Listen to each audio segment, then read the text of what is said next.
Jolly Roger in a pickup has a packet on the horse, sees a docker with a bucket, just a ticket in a thicket. Silly Sally is pally with the crackers in the alley, she's a smacker and a whacker, wouldn't dally with a slacker. Sally keeping in her locker little packets with a docker, Jolly Roger looking pretty, just a sucker for a shocker. Jolly Roger in a pickup has a packet on the horse, sees a docker with a bucket, just a ticket in a thicket.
So fair.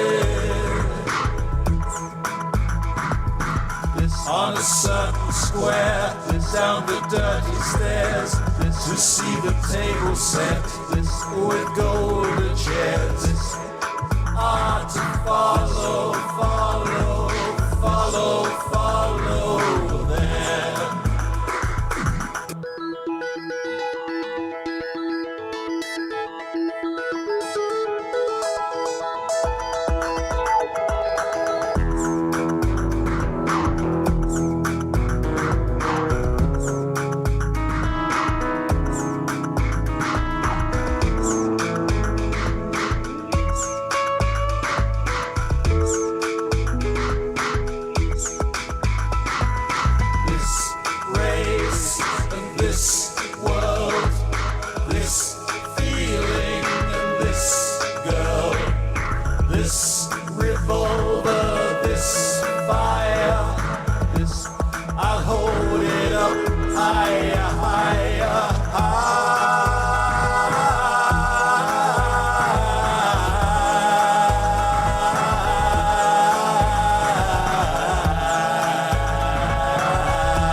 It's just another day.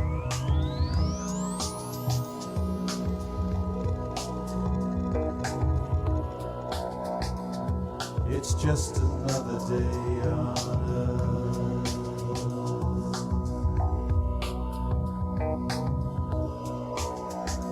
Oh, it's just another day. Just another day. It's just another day on earth.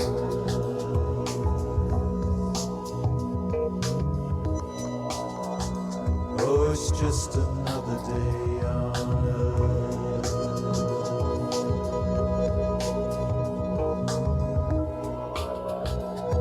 It's just another day on earth.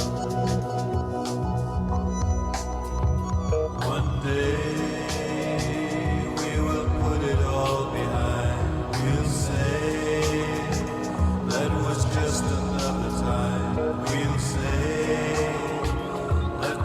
just another day on earth. We say that was just another time. One day we will put it all behind. We'll say that was just another day on earth.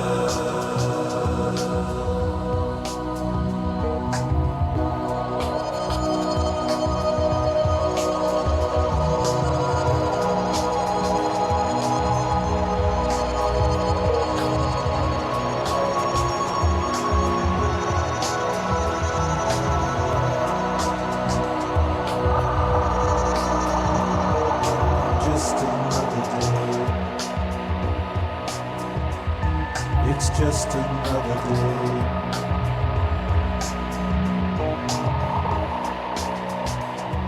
it's just another day on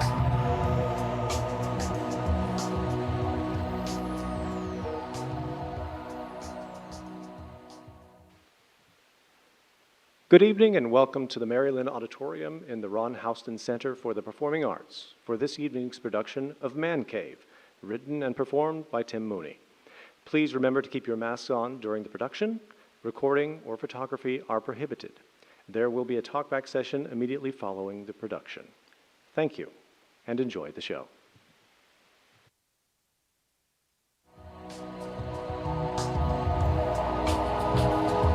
It's just another day on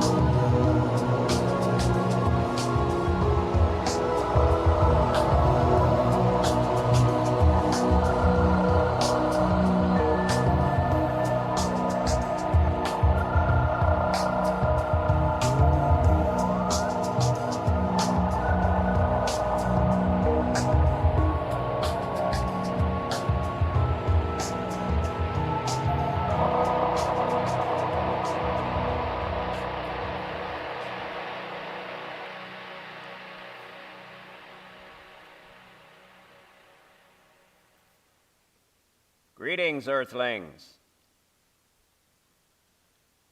Just kidding. Had to get that one out of my system. Actually, I have no idea if there are even any Earthlings still out there. I mean, I'm pretty sure there's somebody, but within the sound of my voice is an open question. But for that matter, we've been sending these signals out into the universe for what, 100 years now? No idea if or where they land. Perhaps, as I speak this now, you're watching reruns of The Honeymooners. Bang, zoom to the moon, Alice. No, really, we're not all like that. And even that was intended to be a parody of the whole patriarchal thing. We're not monsters. Sometimes we're worse. So, for what it's worth, I'm broadcasting from north, fairly far north, northern Canada north, about as far north as you can get without being in the actual Arctic Circle. I don't know if anybody else up here managed to dig in before it all became unlivable. Anywhere south of here is too hot to survive. Anywhere north is just about pure methane gas. So, for what it's worth, I managed to burrow into the hillside, load up on Campbell's soup and air filtration units, and seal the door. So I'm here now. No going back out. But hey, there's Wi-Fi and a radio tower. Internet's been pretty quiet, though, these days. I keep hitting refresh. But you know, if you're out there, I'm tim@tmail.com. Inherited that address from somebody who doesn't seem to be using it anymore. Sometimes I send myself emails just to hear the little ding, make sure it all still works. Keep trying to figure out how to rig the internet to recognize changes in whatever remote corner of it might still be working. Maybe a Google alert set to like every possible word. Internet, I don't know how it is you're still working. Are you in the cloud somewhere? Hey, refresh. Damn Huffington Post. Used to be you'd have something new up every 5 minutes. Now it's ugly Ted Cruz again and again and again for eternity, enough to make you want to claw your eyes out. CNN and USA Today are worse. Gummert and Inhofe, flat earthers. Mars Colony 1, are you guys out there? Anything? A ding? Hello? It's going to have a Mars Colony 2, 3, 4, and on up. Never quite relocated Cape Canaveral in time. But hey, we did manage to send off Nina Mission 1 before it all fell apart. You guys there? I know, you're moving. Too fast for my voice to catch up. Approaching speed of light yet? Passing Pluto? You know, there's nobody here to contradict me, so I hereby declare it a planet again. I don't care what that fucking Neil deGrasse Tyson thinks. Yeah, I know. He was right on all the other shit. So here I am in my cozy little Hobbit home. No Gandalf headed my way to muck up the door. Nobody to talk to, nobody answering the email ding. At first, I thought it was temporary, till a really bad August blew over. Even way up here, we were looking at daytime temps of 120. Fahrenheit, not Celsius. I can't keep that shit straight. No, I'm not Canadian. Wish I was, wouldn't feel so culpable. Nighttime was cooling off to a breezy 105. You know, these temps aren't unheard of. Used to be every now and again you'd have a hot spell of a week or so. Sometimes people dying of heat exhaustion.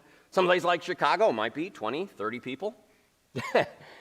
Actually, now that would be a really, really good day. When it all went worldwide, a good day might be 20, 30,000. Even then, we had the idiot libertarians, thin the herd, survival of the fittest. They pretty much turned out to be not among the fittest. But who knows? Maybe one of them is in a bunker somewhere. Rand Paul? No, that's right. Rand Paul was in D.C. when that place lit up like a tinderbox. Of course, it's possible some of them are still 20 stories below, where they keep all the good Kentucky bourbon. I didn't load up on booze until it was too late. At least I got water, my own pump, my own well. Even got one of those crazy filtration units, turns pee back into water. Saving that for last resort, when the pump goes dry or the water gets contaminated. I don't know if the water or the air conditioning will go first. The air is powered by solar, but the main unit is outside, shaded by solar panels. But once that goes, oh, right, August was up to 120. September around 110. October, November, 100-ish. It's not really going back down. So here we are, or here I am anyway, nothing to do but talk into the void. Why stay? Why not let go? Good question. Probably my answer sounds ridiculous, but it's the only one I've got. See, I'm not entirely certain this whole humanity experiment was ever actually supposed to work. Sure, we managed to develop opposable thumbs, generate cognitive thought, create the tools and the wheel and the internet and Shakespeare. Not in that exact order. You know how a baby is like universally loved? Even the really ugly ones, there's something about them that sets off a nurturing genetic response, turns us all into puddles of smiling and cooing and gibberish, which is great. And at the other end of that, those babies are getting hugged and cuddled and fed and changed, and that's great too. Except that baby assumes that that phase is going to last, because the baby assumes all that love and cuddling and food is probably something that they deserve. Meanwhile, we all managed to outsmart the animals that wanted to kill us, to bend the land and the elements, to do our work for us, to feed us, to light and heat our homes, to cool our cars, to protect us from intruders. We were smart, we kept ourselves safe. But for those of us who stayed safe over time, we mostly assumed that that was something that we deserved. The world was cuddling and cooing and feeding us, sometimes providing us with more intimate pleasures. We were good with that. How great that we deserved all that. We must have done something really special to be so really loved. God must really love us to give us all that. You know, I hope there's a God. That would be nice. Maybe I'm the last one to go, and they're all out there calling out to me, come join us, come join us. Not hearing that right now. But the human impulse is like that baby impulse. Before long, you're walking and talking, and they stop loving you for who you are, but for what you can do. And that's kind of a shock when you realize that you're the one who's ultimately responsible for your own shit. And as a baby, you're in for some down days, some down years, well into adolescence, before you finally get the concept of your own shit, and you learn not to lie in it, but to clean it up. That's both literal and psychological shit. So, the evolving species, we're like that baby that won't grow up. Despite what we've learned from math and science, we're still looking for that parent figure, that God, if you will, to clean it all up. And since we hate the notion of cleaning it all up, We project words into God's mouth. God says, "How arrogant of you, you puny human, to think that you can possibly damage this beautiful planet that I gave you with your pitiful technology. I gave you food, water, sky, coal, gas, oil, fusion, fission, to have dominion over, to use and to enjoy, you ungrateful bastard driving a Prius." And I suppose it's pretty much the same for that baby. You have been cooking me food. You are the Lord of the stove, and I am not worthy to touch it. You have dominion over the lawn and the vacuum cleaner, and it is not for me to touch or to improve or to damage. We give over responsibility for management of the thing when the thing is so vast and incomprehensible that we could never collectively wrap our heads around it. And if we ever do somehow manage to wrap our heads around it, it's usually bad news. Much easier to say, "I am not meant to understand, but rather to accept this generous bounty." And of course, there are always those naysaying infidels who insist that carbon has built up to over 600 parts per million, and certain death will ensue unless we radically adjust our behavior. It's actually much easier giving up smoking and sex and food. Oh, right, the big why. Look, we're about done here. My air hasn't cut out, my water hasn't dried up, but tomorrow may be another question, or the day after that, or the day after that. When next summer rolls around, I don't expect 120 is going to be the stopping point. Might be 130, 140, 150. I don't expect any equipment left running outdoors is likely to survive the stress. So, 1 year at the most, 1 month, 1 week, 1 day, more likely. And worst comes to worst, there's always the pills on the night table. In the meantime, here's my question to the great beyond. I'm never going to hear the answer to it. Nobody here on Earth is ever going to hear the answer to it. Mars One, Nina, you guys notice a certain lack of communication coming back your way? You got the internet where you are? I know, you got your hands full, but generations from now, you might want your descendants to be kicking this one around. Mostly, though, this is for the universe at large. Klingons, Wookiees, cockroach, lizard people, droids. Maybe droids could figure this out. Hey, they had 3 laws of robotics. Why didn't we have those programmed into us? The question, is this inevitable? Will our technology always outrun our maturity? Individually, yes, we can put our hand on that stove. We have that ability, but most of us reach sufficient cognition before we actually do any damage with that stove. Likewise, fireworks, alcohol, cars, sometimes the tiniest touch on the stove, a fender bender with the car is enough to get us to adjust our behavior. But collectively, as a species, as a group, we default to the age of 9. We cannot come to the collective conclusion that it is time to stop drinking, to douse our fireworks, and to take our foot off of the gas. And so we race screaming off into the darkness. Is this the answer that awaits us all? Humans, Klingons, cockroach lizard people, droids. They had 3 laws of robotics. Why didn't we have those programmed into us?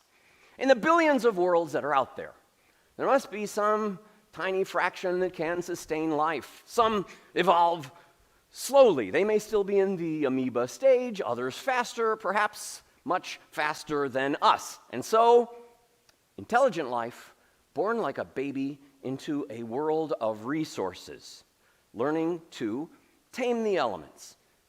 How many times has this happened since the Big Bang? Could we possibly be the first? That sounds a little arrogant to me. But do they all develop opposable thumbs and learn to walk erect only to blow themselves up and wipe themselves out? We've actually had 5, well, now 6 extinction events that we know of. Vast numbers of species go out of business. Planet hits the reset button and starts over. Turns out, just because we had brains and shit didn't make us immune or exempt. Or, as the late, great Rick Perry famously said, oops. So, is this why we don't have any actual ETs? Hey, if you're out there, grow the fuck up, would ya? Sure, you've evolved over 1 million years, but watch out for that first internal combustion engine. It's gonna bite you in the ass. Yes, God gave us oil. Or God gave us trees that got squeezed down into oil. Or God gave us fungus that turned into trees. But if we're gonna pass the responsibility over to God, then well, then God did also give us brains and logical thinking and ultimately science. And while it was science to some degree, along with the oil and the engine that got us into this mess, it was also science that showed us the impact that shit was having on air, climate, temperature. We loved and embraced certain aspects of science that pleased and served us. We reject other aspects that threaten to take our goodies away. Year in, year out, earth in, earth out. Is this a cycle? Will each infant planet come to the same conclusion, or is it possible for maturity to outrace technology?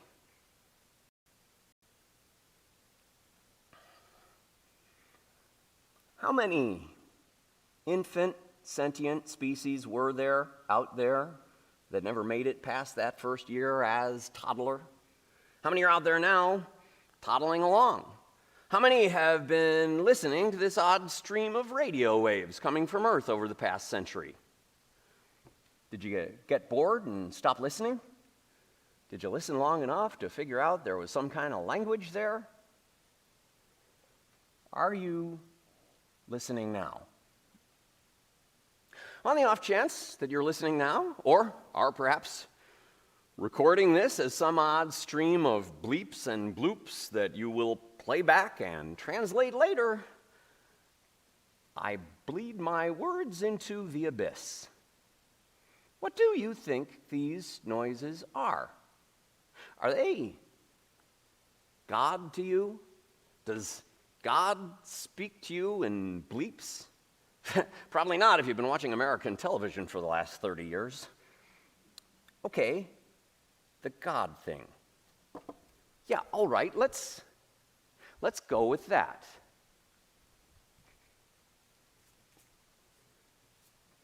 This is God speaking.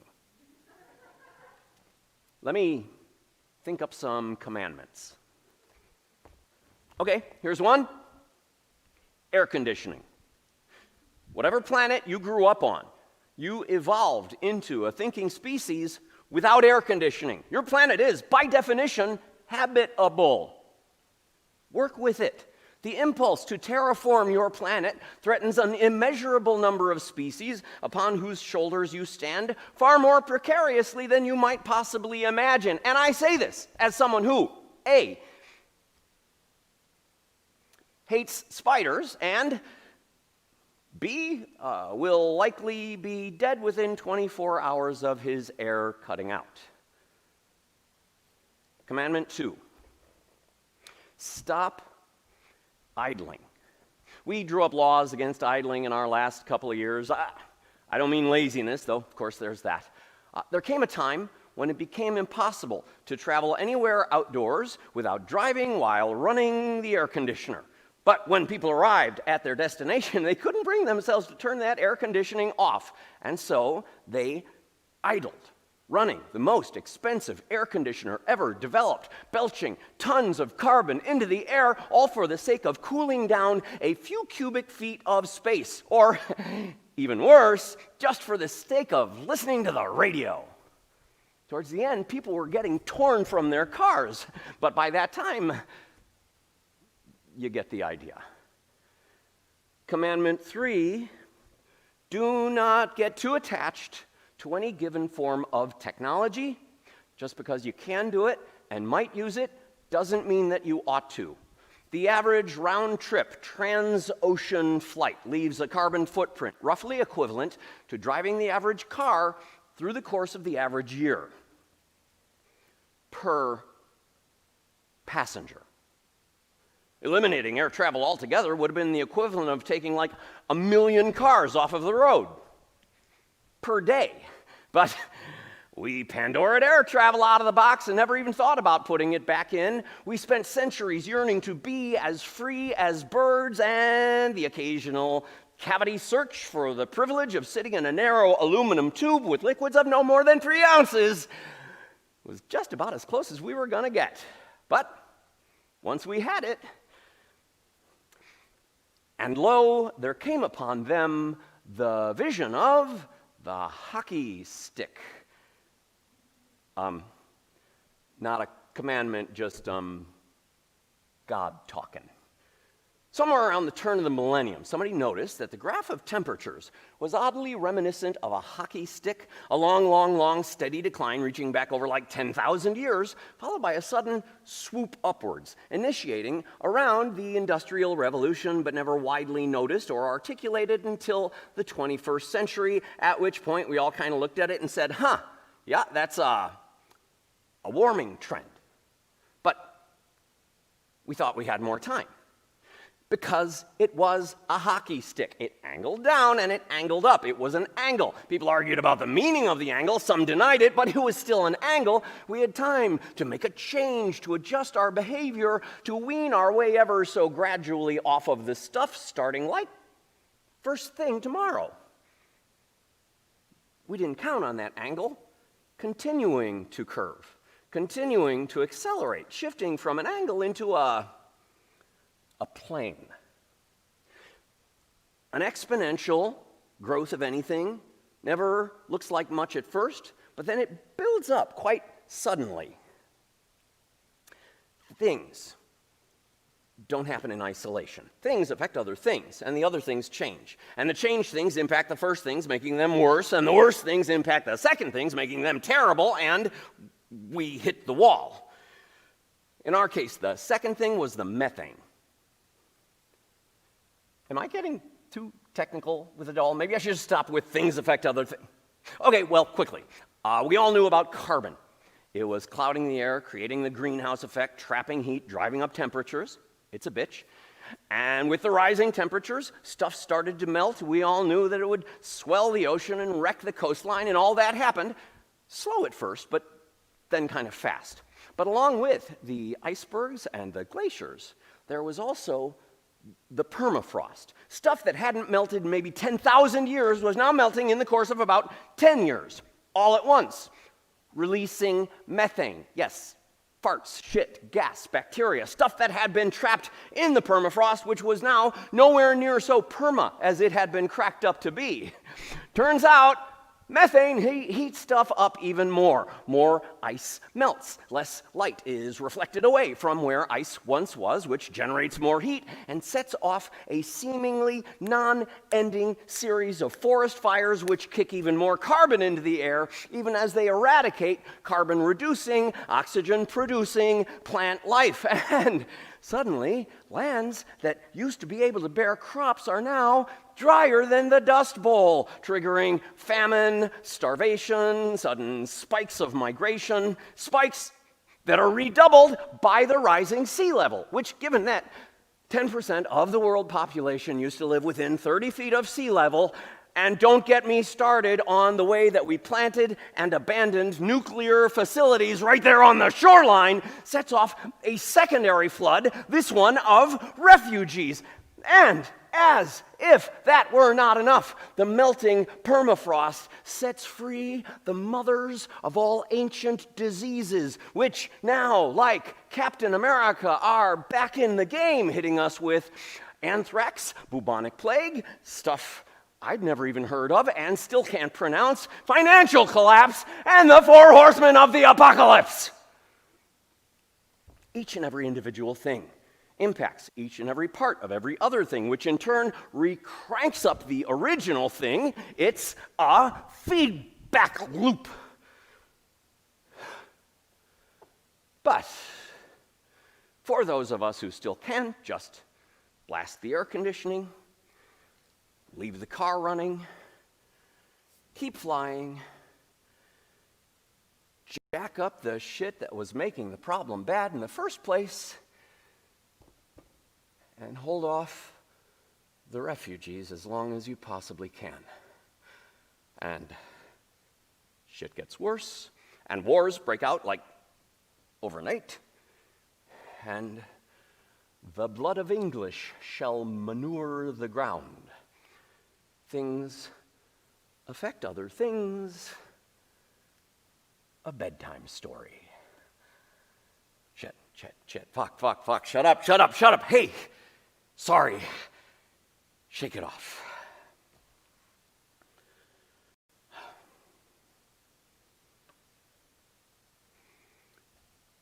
Is it possible?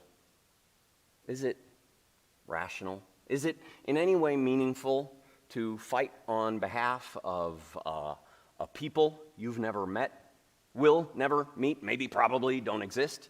I know, they're not people. They're, let's say, intelligent life. Well, anyway, if not that, then what meaning can there possibly be? Commandment 4. The cost of buying a thing needs to reflect the expense it inflicts on the planet at large. There once was a time a gallon of gas was less than $1. I still remember when it was still less than $2, but that $1 or $2 only reflects the expense of extracting it out of the ground. The pumps and the pipes, the transport, the ads, and the lobbyists, lawyers. Turns out that for each single dollar's extraction was another, say, $2. Impact on the planet, just guessing, we were spending $1 trillion or more every year on the gas. $2 trillion a year should have gone into wetlands, renewables, recyclables, trees, planet infrastructure.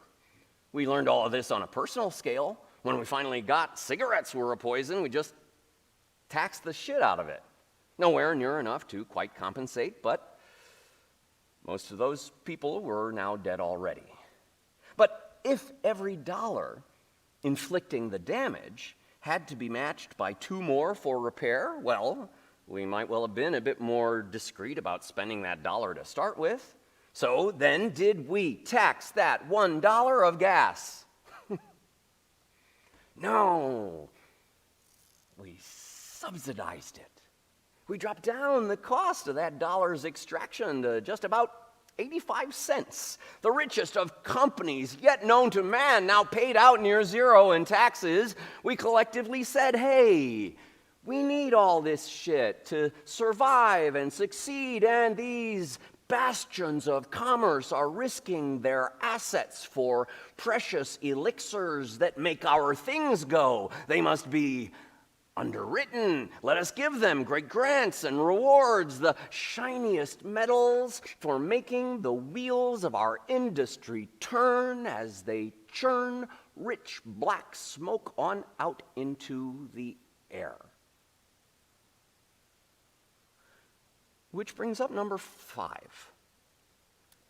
Those who make up your laws must not profit therein.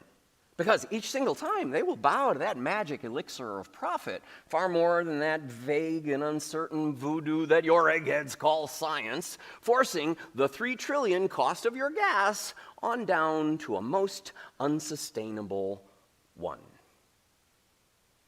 Side note, still God here, so listen. Money is not a thing. It's a concept, which we bring in to stand for those things we could have, if only we just had the money. And those things themselves are not things, they are representations of joy we have lost, love we have lost, the creative spark that has gone out on us. If I have enough things, I can fly through the air or race in my car against time till those feelings return. Love, joy, sparks, tingles, those lost moments from back in the day when I used to deserve.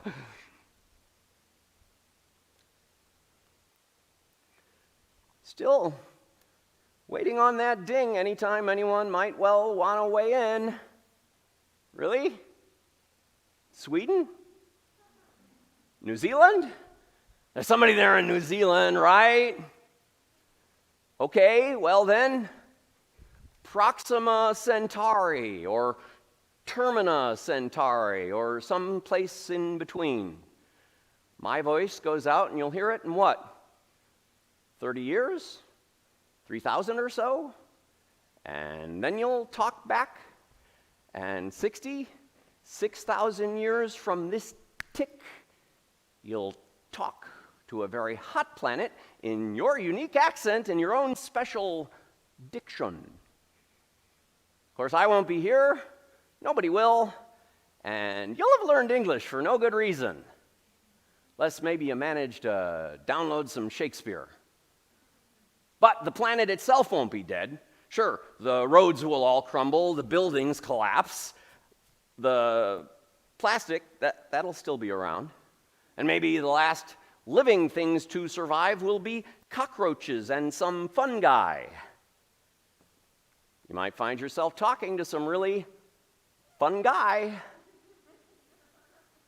Sorry. It'll all go to shit for a time. In 1,000 years more, maybe 1,000,000, the earth has a cleanse. It rains and it buries its carbon below once again. And the skyscrapers form some new form of bedrock. And the fungi form life, or the lizards form brains, become Klingons. And then you'll have someone to talk to from here. Except they'll speak Klingon, and it won't that much matter because they'll all have sprung from primordial ooze and won't retain even the tiniest fraction of the institutional memory I have with me now. You could, if you wanted, catch them up on things. So, this is one way. As much as you might find you want to respond to someone quite so charismatic as me, by the time you reply, I just won't be all that much into you then. So maybe just listen. I'm no kind of genius, just the last guy to witness to stuff not quite costing as much as it probably ought. Cross-reference to rule number 4. So, sex. Sex was kind of important to us. Probably is to you too. It tingles, feels good, and you want to repeat what feels good, so you relive the success of your sex in successive conceptions. If it don't feel so good, then you're not so inspired to reseed the species, and your special branch of the prolific process simply won't stretch itself out so far. But for us, it was good.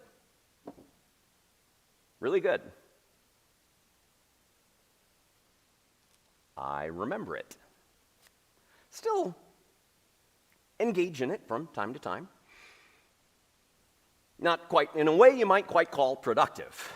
But, boy, were we productive. And our sudden explosion of reproductive matter outstretched or edged out all the stuff gone before us. We toddled along a really long time with maybe 1,000,000 till that whole, farming thing kind of took off. We hit a slight snag around 1300 with the bubonic plague, but figured out a little something about hygiene and got back to work. We hit our first billion around 1800. Number 2, 1930.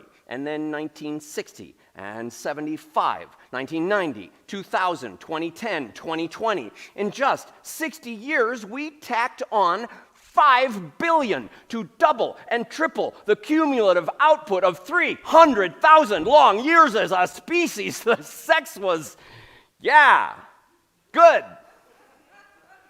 But without precedent. We were only just guessing that we could sustain at this pace. We were a great throng of sex-starved adolescents, making all of it up as we toddled along. Extra billion? Why not? Never mind, at the same time, we're using, food. We made up this sudden new craving for gas, for electric, for power. We needed it, craved it. It got us to shelter. It got us more comfort. It got us more sex. Some countries encouraged their folks reproduce. It provided protection from other states, other kinds, that great horde of those swarthy barbarians. And then, and for a little brief time, that paid off until, it didn't. So, rule number 6, don't get over your skis, expanding to unheard of numbers. The same time, demand has run multiple laps, blowing past all the output of all time gone by. Sure, easy for me to say now, boy. When I was your age, I was some raconteur. Which is great. Share. Affection and love just don't multiply as if it were a race, 'cause, to coin a phrase, that's a race to the bottom. More ways than one. When the size of your species doubles and triples in less than one lifetime, take your foot off the gas.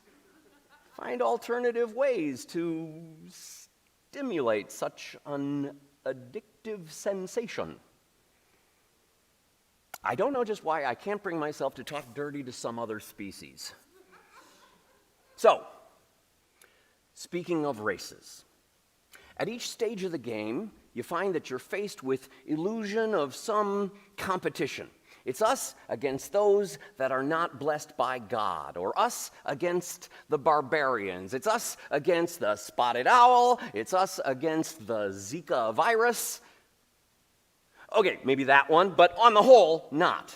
We came to this random conclusion. We were caught up in some competition. If I climb the ladder, I have the advantage and fill up my pockets with money, which now is worth nothing, and pull up the ladder behind me. There was once a time things were random. A roll of the dice, where each roll might come up 1 through 6, but we started to roll most all 6s. More often than not, each year, hotter than that gone before. The hottest year on record. How often do you get one of those? All things being equal, once. And we'd still roll a 4 or a 5, so some would say, see, random, not man, it was God. Of course, that assumes it was God rolling lower for us and not simply smiting our sins of excess with his 6s. And we'd roll one more 6 and another. Except now, those 6s were closer to 12s, and we left any semblance of random behind in the unspoken pact to never acknowledge the screamingly impossible improbability. 7. Acknowledge screamingly impossible improbability. We grew brains over eons, forged a language or two, developed statistical analysis, if only so that, the insurance companies could figure out how much to charge us. There was that time. People seem to forget the principal point of insurance. They famously said, our healthiest people are stuck paying out for the sick. That should have been a clue that all we had left was the ongoing struggle for privilege. We were all of us grabbing for stuff off the beverage cart in the few final moments before the airplane would crash to the ground, acquiring more stuff in the desperate race to fill that black hole which was now all we had left inside. Everybody kicks in, each one loses a little, and no one gets thrown off the ship. We apply that principle to owls and bees and coral reefs. Each one arrives. We'll make that number 8.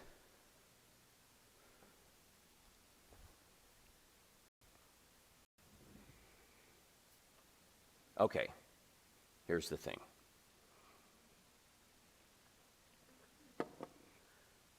I'm kidding myself.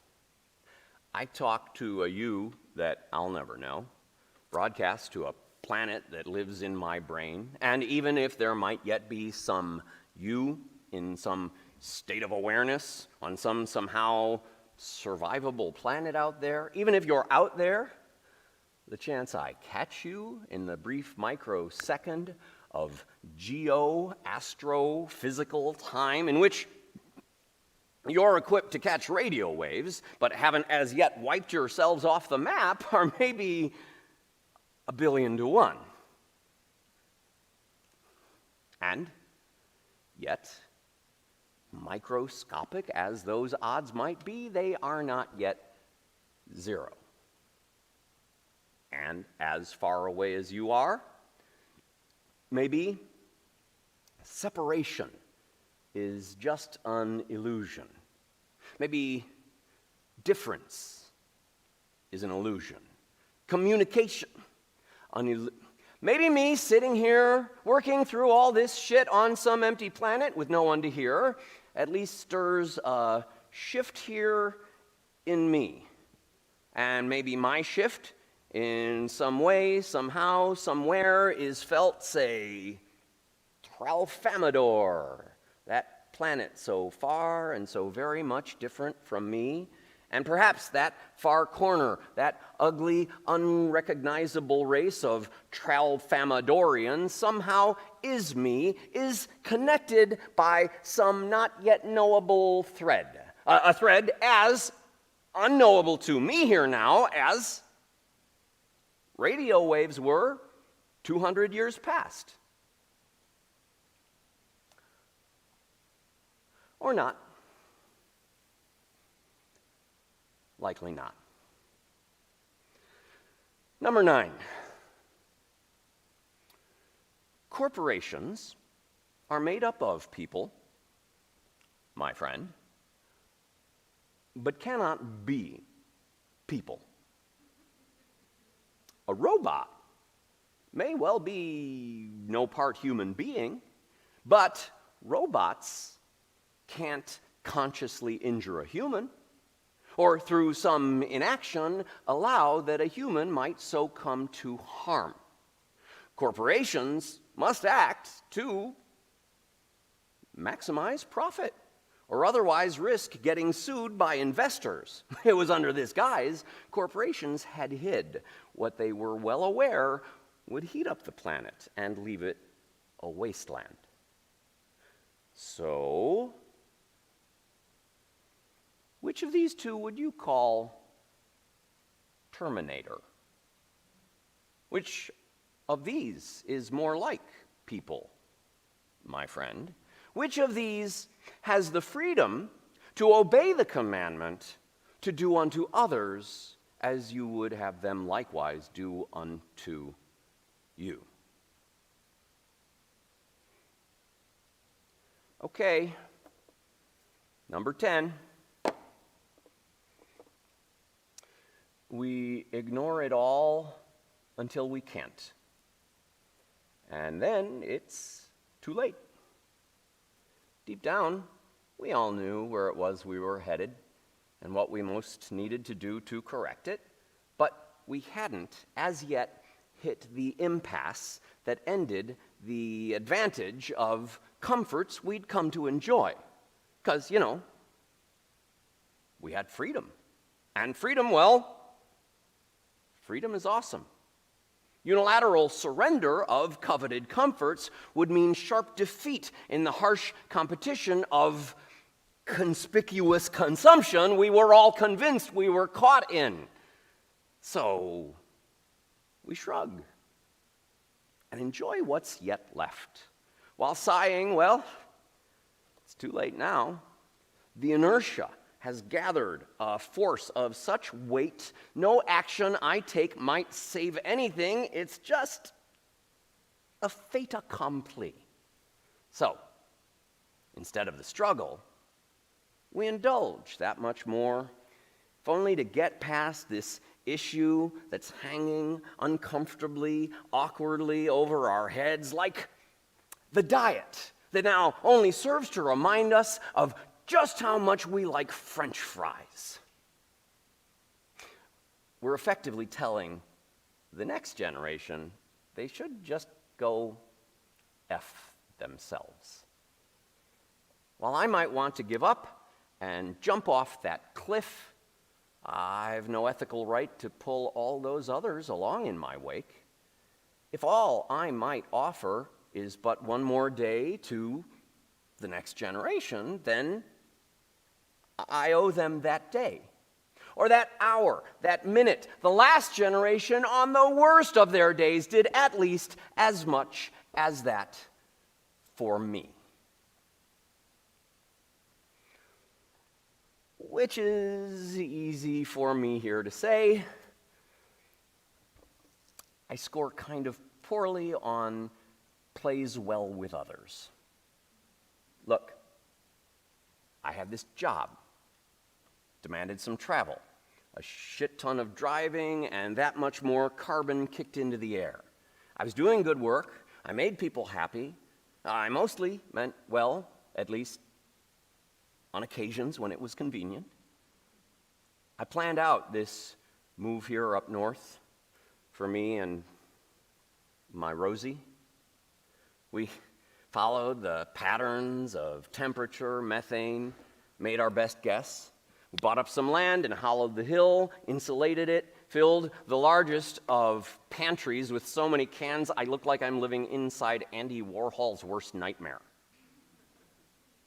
I once kind of liked it, but now it all tastes like water with wet chunks of cardboard. It's not infinite. At best, the supplies might last me some 1 or 2 years.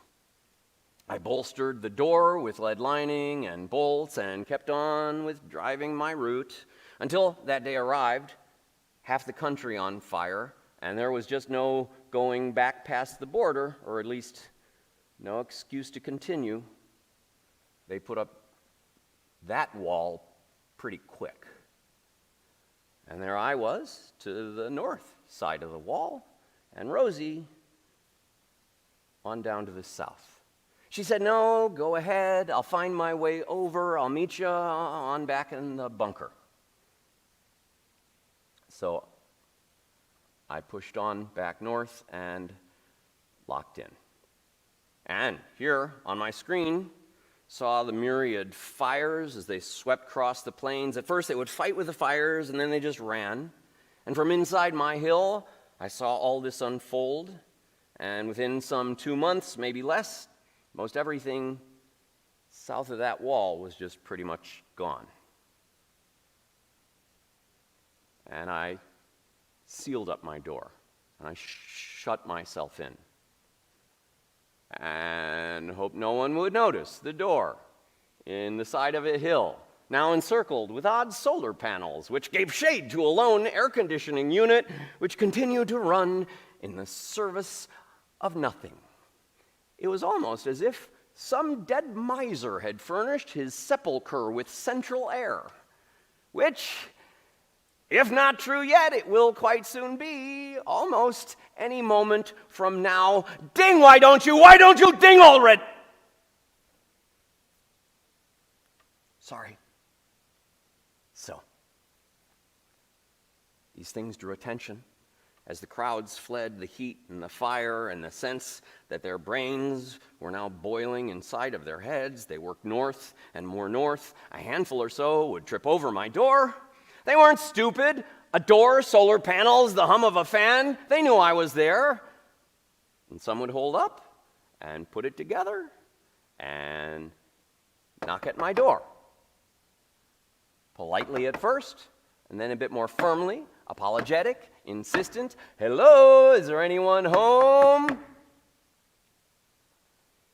They lingered a little and went on their way, and more came, and heat grew, and the knocks became pounds, and the tone of the voice would become much more strained as hellos turned to, hey, and we're dying out here!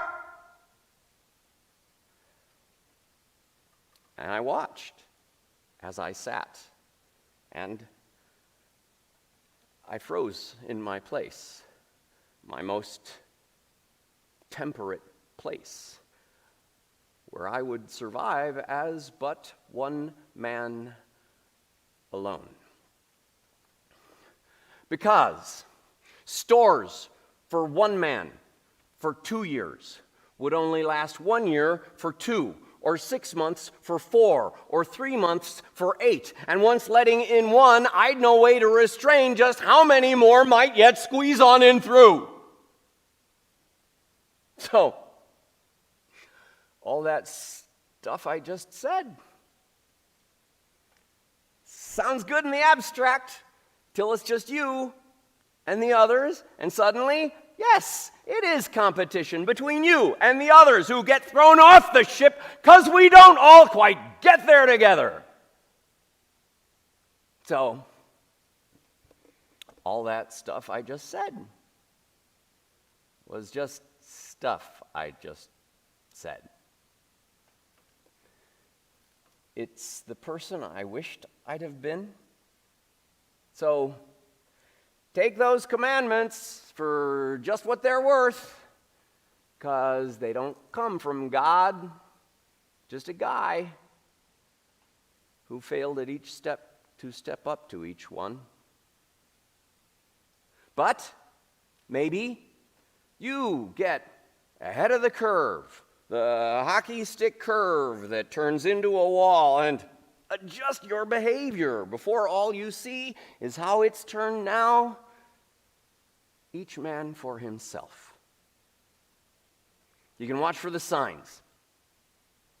Insurance. Watch for insurance. If you can't work out that one, then it just will not work. Or perhaps plant a tree, or a trillion some trees. Just do me one favor.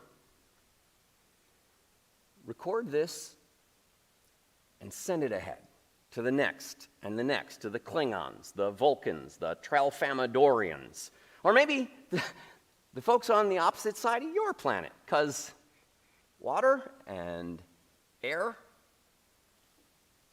they have no idea what is meant by a border. Pass it on. Maybe we'll catch someone in time. I'm done. I'm going to bed.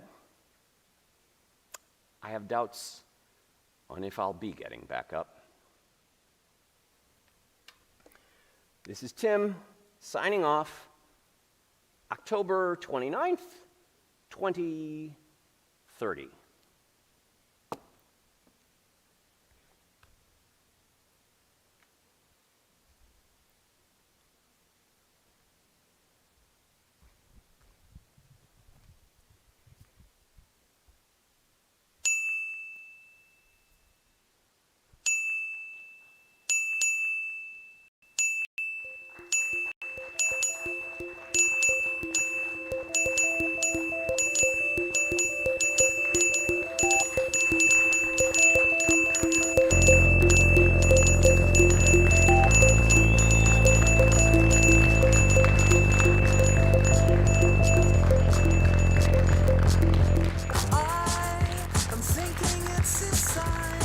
Thank you very much.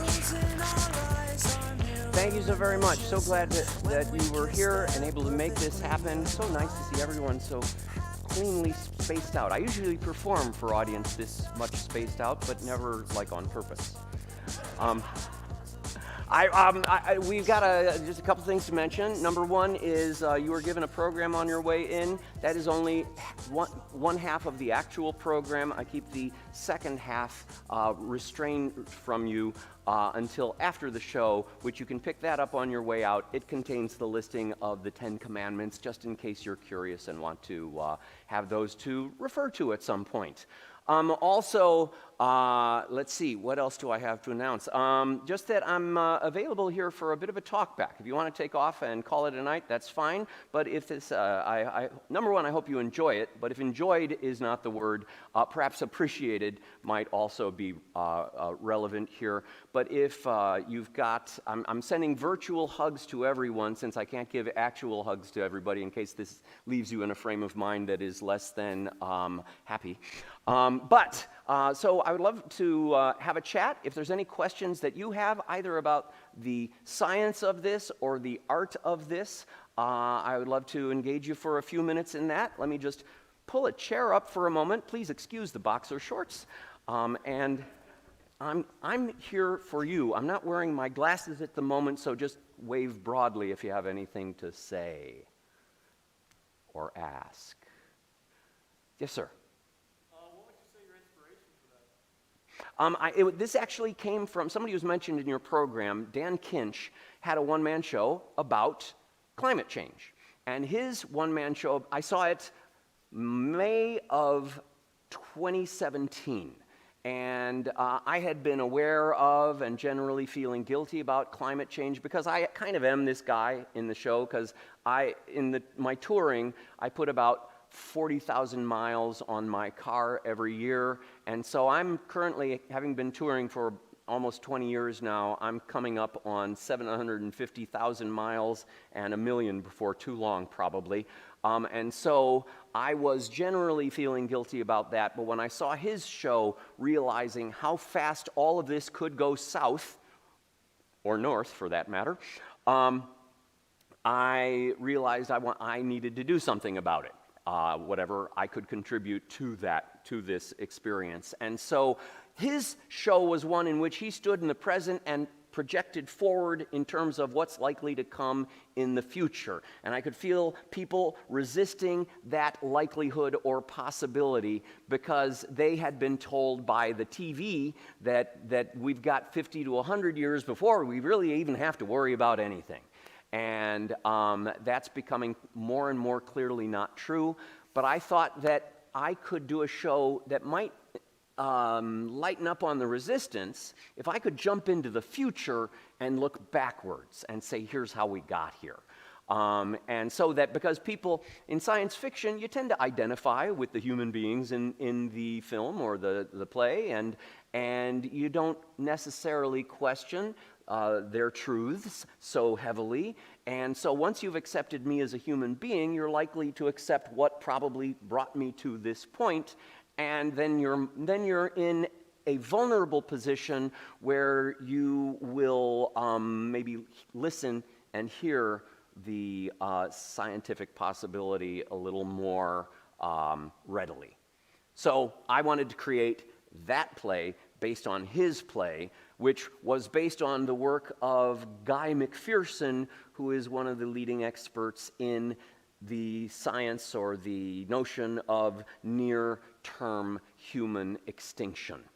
And so I'm trying to spread word about that so that people will take it more seriously, vote with that in mind, perhaps, or spread the word. So that's where I'm coming from. This is also a book, by the way. I've got copies of the book out in my car. I don't know why I didn't bring them in with me. But I've put the text into a book, and it's extensively footnoted with all kinds of, because all of a sudden, in 2017, after having seen that one-man play, I was coming across article after article after article online about just how urgent this really is.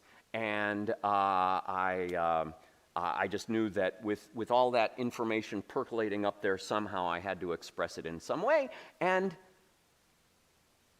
20 minutes into it, somehow I found myself, I didn't want to get preachy about it, but I got literally preachy when I created 10 commandments to explain it to somebody who had no idea, who was sending this message to them. So that answer's all over the map, but I hope it gives you an impression of where that carried me.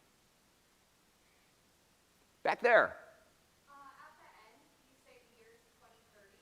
Was Yeah. that to create a sense of urgency, or was that based on studies that you read? Both.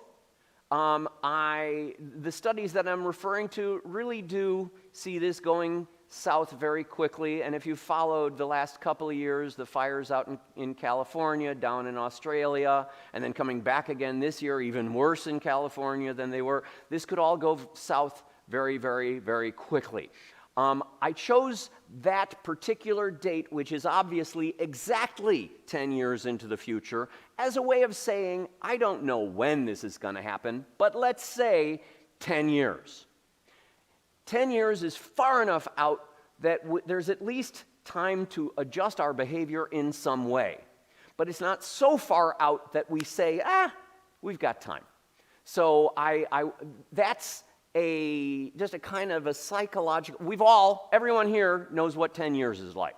If you're old enough to be in here listening to me reciting lines that have the F word in them, you've probably been alive 10 years already and have an idea of what that span of time is like. It's not a short span of time, but it's not long in geological terms. So it's meant to inspire people to get to work now. Yes? How did you come up with the title? Good question.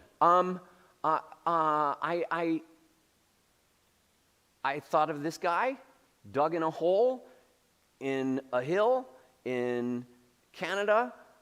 He's a man in a cave. So man cave was kind of suggested by that.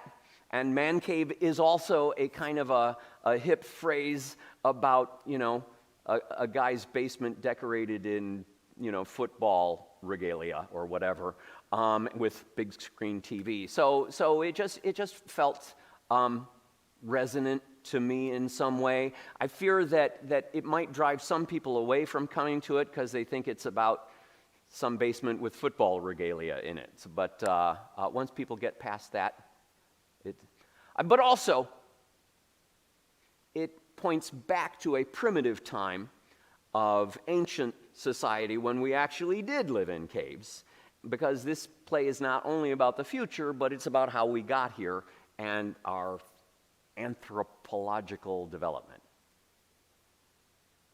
Yes? Do you have any COVID-19 pandemic plays bouncing around like that?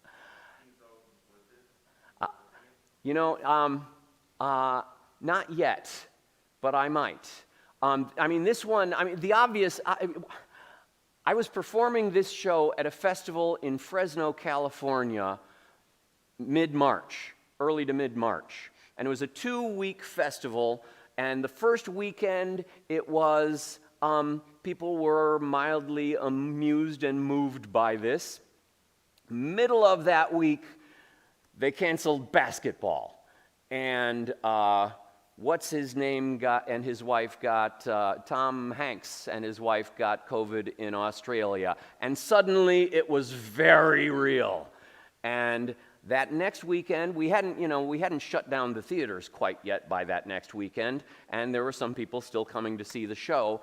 But the feeling in the room when I would talk about disease and the Zika virus and all of that, it was, and all of the things that went with that, the financial collapse and the food issues, suddenly that was all real in a whole different way.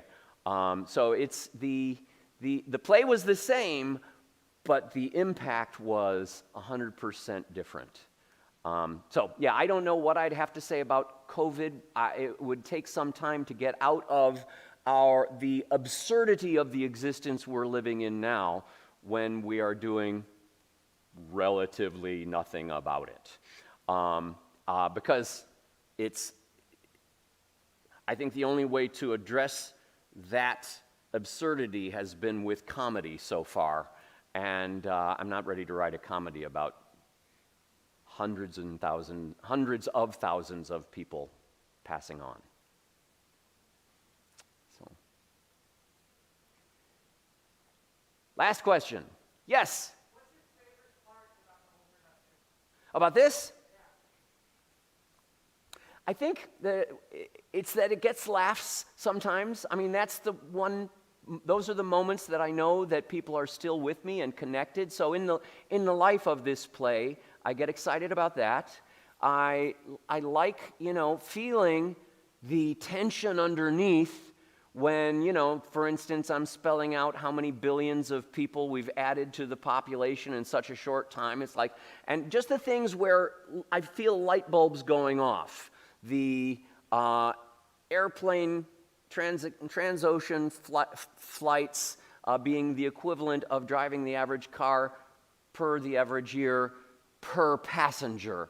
Just those things that are like little explosions in your brain that make I can feel people realizing, holy shit, is that true? And if I can give you a holy shit moment at least once during the course of this, maybe 5-10 times, then I feel like I'm moving the needle somehow. So that gives me. I'm not happy that we're living in a holy shit era, but I'm happy that I'm able to shock you with a little bit of a cattle prod to say, hey, let's do something. So, do you have a favorite moment?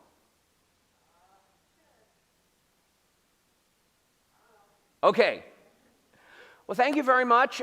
If you guys want to stay in touch, I'm on Facebook. My company is on Facebook. I am the Tim Mooney Rep. We are a not-for-profit organization, so and we have a Patreon campaign as well, if this is the kind of thing that you're interested in supporting. But mostly, thank you for coming. Thank you for having me. Thank you for all of the effort that you guys have gone to host me, to host me.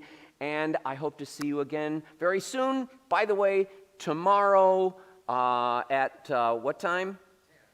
10 o'clock, I'm here with an acting workshop. And then at 2 o'clock, I'm here with another performance of a different play called Lost at Santa's Village. It's my epic keynote presentation about a life that turned into a series of one-man plays. So thank you very much. Have a great night, everybody. Thank you.